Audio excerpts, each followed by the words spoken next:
Hi guys! So for today's video, meron tayong another tutorial about troubleshooting a washing machine.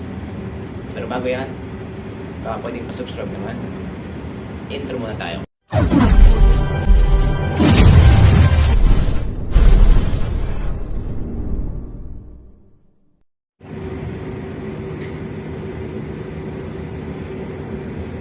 Hi guys, so ang problema dito ay hindi na siya umiikot, pero nagdi-drain siya. So ito yung brand niya, Logic L6 12WM16. So pagka mga ganitong case, ang una natin i-check ay ang kanyang drain. Ito, tingnan natin kung malinis.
Temporarily, ang gagawin ko dito, lalagyan ko lang muna siya ng contact cleaner para malinis to. So, contact cleaner.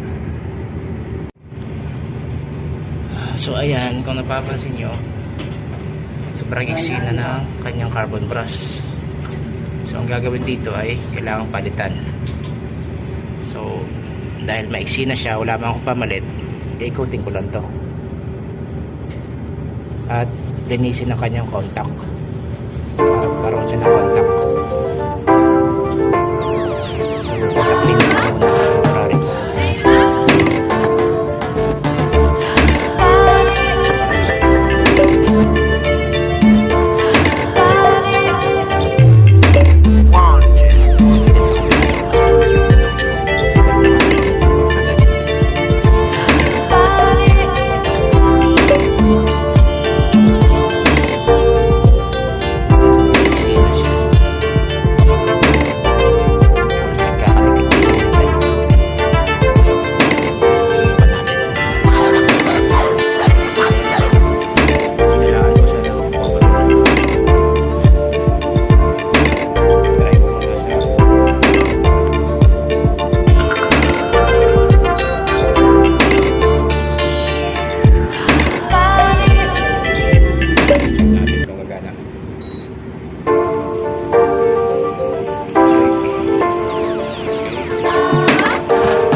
carbon brush. Ibig sabihin yan, kailangan natin palitan. Ayan, nag-spark na sa baba. Check natin. Ayun. So yun nga yung problema, carbon brush. So pagka mga ganitong problema guys, huwag na natin ituloy. Stop na natin siya at mag-request tayo ng carbon brush or bagong washing machine.